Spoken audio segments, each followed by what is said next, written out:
Medical छात्र संघ जिंदाबाद, मेडिकल छात्र संघ जिंदाबाद। इसलिए हम लोग बार बार मजबूर होकर धरना प्रदर्शन करते हैं। जब हम लोग धरना प्रदर्शन करते हैं, हम लोग साथ मारपीट किया जाता है, हम लोग साथ को केस किया जाता है, फायर किया जाता है। अभी हमारी मौजूदगी इस समय बिहार तकनीकी सेवा आयोग के बाहर है। देखिए तस्वीरें दिखा रहे हैं जहां पर हजारों हजार की संख्या में जो है यहाँ पर कुछ लोग एकत्रित हुए हैं। हम जानेंगे इनसे, आप लोग यहाँ पर एकत्रित क्यों हुए हैं? हम लोग का बिहार में जो बीटीएससी आयोग के द्वारा 1 साल पहले पूर्व हम लोग का बहाली निकाला गया था, ओटी असिस्टेंट का, ईसीजी टेक्नीशियन का, एक्सरे टेक्नीशियन का, जो हम लोग का बहाली प्रक्रिया अभी तक यहाँ पे पड़ा हुआ है, समझिए सर रहा है बहाली हम लोग का। अभी 1 साल होने जा रहा है, हम लोग के लिए काउंसलिंग नहीं हो रहा है।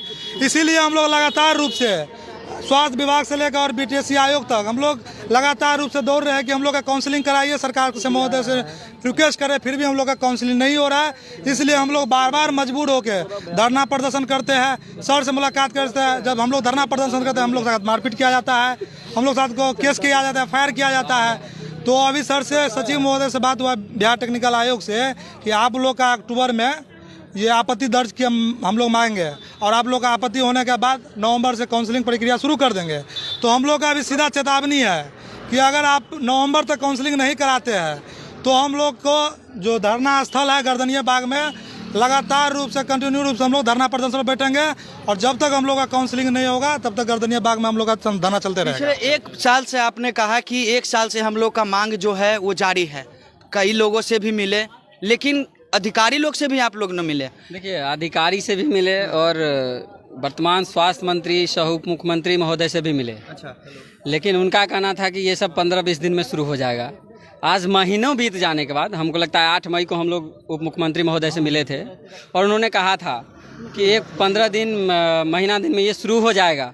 लेकिन आज कई महीना बीत जाने के बाद भी कुछ नहीं हुआ है, कोई प्रोसेस आगे नहीं बढ़ा है। राज्य के हम लोगों को प्रशिक्षित बेरोजगार पैरामेडिकल छात्रों के भविष्य की तो चिंता है ही, राज्य के 13 करोड़ आम आवाम के स्वास्थ्य की भी हम लोग को चिंता है कि आज जो पीएमसीएच, डीएमसीएच, एनएमसीएच जैसे इंस्टीट्यूशन में वो एक ऑपरेशन कराने के लिए एक मरीज का 500 के बाद वेटिंग रहता है, उसका 2 महीना 4 महीना में भी नहीं होता है। तो हम लोग चाहते हैं कि जब तक ओटी असिस्टेंट नहीं रहेगा तो वो कैसे ऑपरेशन होगा, कोई एक्सरे टेक्नीशियन नहीं रहेगा तो कैसे उसका एक्सरे होगा, ईसीजी टेक्नीशियन नहीं रहेगा तो कैसे ईसीजी होगा। तो सिर्फ अस्पताल के लिए नई नई बिल्डिंगें बना रहे हैं लाखों करोड़ों रुपए की लागत से, तो स्टाफ भी तो चाहिए। आपको विश्वास ना हो मेरी बात पे तो आप अपने घर के बगल के पीएचसी अनुमंडल में अस्पताल में भी आप झांक कर देख लीजिए, कोई भी स्टाफ आपको नहीं मिलेगा।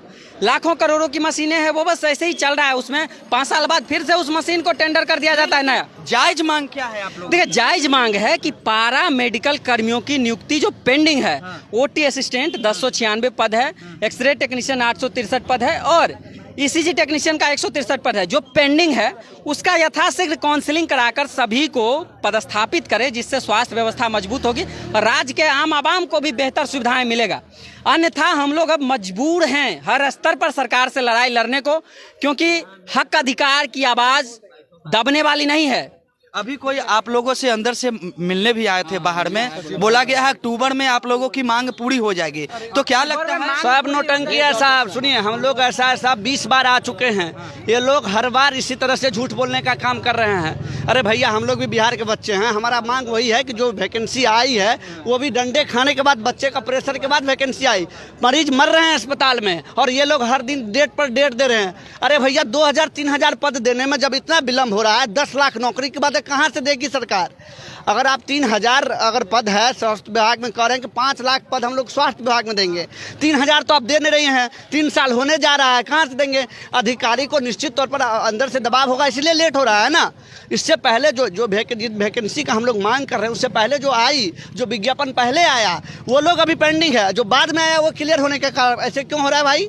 ओटी असिस्टेंट बहुत ही इंपॉर्टेंट रोल अदा करता है किसी भी ऑपरेशन में, उसके बगैर कोई भी सर्जरी हो ही नहीं सकता है। ईसीजी टेक्नीशियन का उतना ही इंपॉर्टेंट है, बिना एक्सरे टेक्नीशियन का आप एक्सरे ही नहीं कर सकते हैं अस्पताल में। आप देखिए मरीजों का लाइन लगा हुआ, जाइए एनएमसीएच, पीएमसीएच जाइए, मरीज मर रहे हैं, बाहर जाने को मजबूर हैं, वो वहाँ पे जा नहीं सकते हैं, बाहर में पैसा लगता है, यहाँ पर स्टाफ नहीं है। एक स्टाफ 2 स्टाफ कितना करेगा? हम आदरणीय स्वास्थ्य मंत्री से और जो हमारे आदरणीय अधिकारी महोदय से कहेंगे कि सर 3000 पद है, आप लोग से हाथ जोड़ विनती आती, शीघ्र इसका काउंसलिंग करवाइए और जितना जल्द हो नियुक्ति। अब बताइए, चुनाव का समय घोषित हो रहा है, बच्चे यहाँ सड़क पर लगातार आ रहे हैं, ऐसा नहीं कि एक बार आ रहे हैं। चुनाव होने के बाद जब घोषणा हो जाएगी तब आप शुरुआत करेंगे क्या?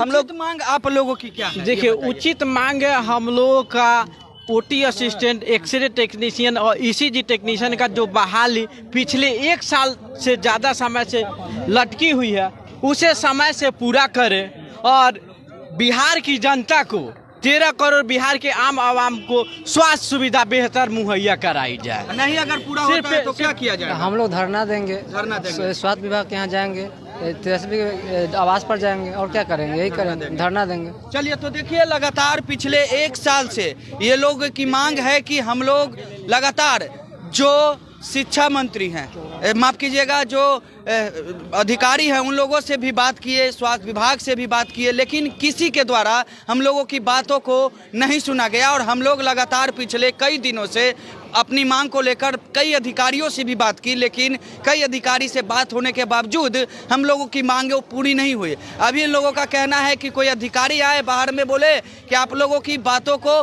सुना जाएगा, अक्टूबर तक सुना जाएगा, लेकिन इन लोग का साफ तौर पे कहना है कि अगर अक्टूबर नवंबर तक हम लोगों की मांग को अगर सरकार पूरा नहीं करती है तो आने वाले समय में हम लोग गर्दनीबाग धरना स्थल पर आमरण अनशन करेंगे, अनिश्चितकालीन धरना पर बैठेंगे। फिलहाल इस खबर में इतना ही। खबरों के साथ बने रहें और देखते रहें फर्स्ट बिहार झारखंड। धीरे धीरे से मेरी जिंदगी में आना, धीरे धीरे से दिल को चुराना। नमस्कार, मैं अनुराधा पौडवाल 26 नवंबर को पैनोरमा स्टार सीजन 6 के कार्यक्रम में पूर्णिया बिहार आ रही हूँ।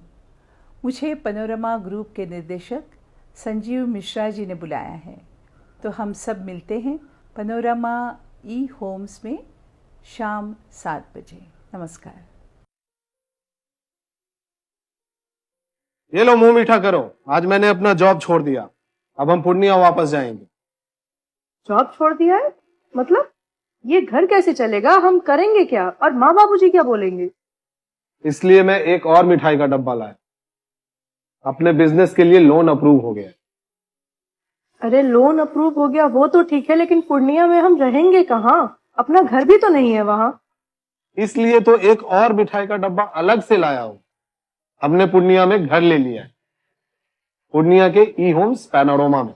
पूर्णिया में पैनोरमा ग्रुप लेकर आए हैं ई होम्स पैनोरमा, बड़ा घर, आलीशान जिंदगी और अत्याधुनिक सुविधाओं के संग। अरे अब क्यों मुंह मीठा करवा रही हो?